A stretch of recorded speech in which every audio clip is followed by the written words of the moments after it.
هالو، عاملين إيه؟ كل سنة وأنتم طيبين. النهارده هنعمل قطايف وكمان هنعمل قمر الدين. إن شاء الله هيعجبوكم خالص. تعالوا نشوف مع بعض بيتعملوا إزاي.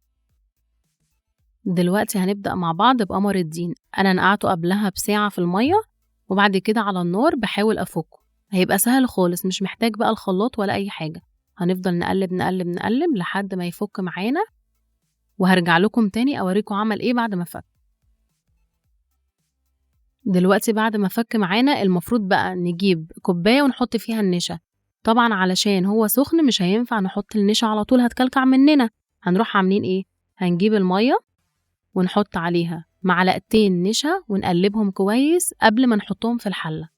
هنقلب اهو كويس. دلوقتي بعد ما قلبناهم كويس هننزلهم على الخليط بتاعنا. هنقلب بقى كويس وبعد كده هننزل بالسكر. نخلي بالنا ان قمر الدين اصلا مسكر فما نزودش سكر قوي.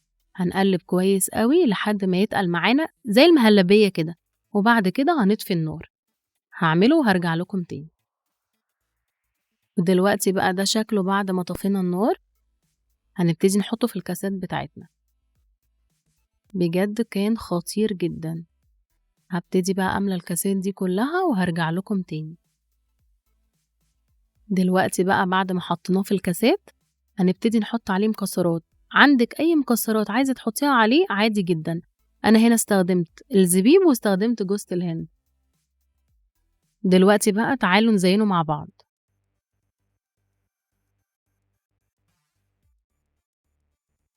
وبكده يكون قمر الدين جاهز. هناخده بقى نحطه في التلاجة، وعقبال ما يسقع هنعمل مع بعض النهاردة كمان القطايف. تعالوا بقى نشوف هنعملها ازاي. تعالوا بقى نعمل الشربات مع بعض لأنه لازم يهدى قبل ما نعمل القطايف. دلوقتي هنجيب السكر بتاعنا، كوباية ونص سكر. نحط بقى الكوباية اهي أول واحدة، وبعد كده النص، وعليهم كوباية ونص مية، وبعد كده معلقة عسل. العسل حلو جدا عشان مش بيخليها تبقى مسكرة قوي. وزي ما انتوا شايفين كده أنا ما لمستهاش خالص. هنسيبها لحد ما تغلي مع نفسها وبعد كده هنقلب. بصوا أنا ما لمستهاش خالص لحد ما السكر داب وكل حاجة دابت، وهنقلب كويس قوي. نفضل نقلب فيها لحد ما نحس ان هو تقل شوية. وطبعا الخطوة بتاعت الليمون مهمة جدا. هنحط عليها دلوقتي ليمونة. هنقلب كويس قوي.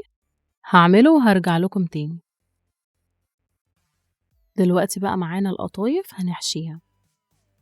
الحشو عبارة عن زبيب وجوز هند وسوداني. هخلص أنا بقى بقية الكمية ونروح مع بعض علشان نقليها.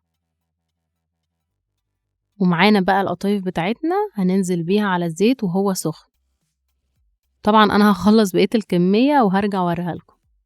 دلوقتي القطايف اهي أنا بحطها في الشربات وبعد كده هرصها. هخلص كل الكمية ونرجع نشوفها مع بعض. ودي شكل القطايف بتاعتنا بعد ما خلصناها. وكمان طلعنا قمر الدين من التلاجة. بجد كان حلو قوي. وبكده نكون خلصنا، وهستنى رأيكم وأشوفكم في أكلة جديدة. باي باي.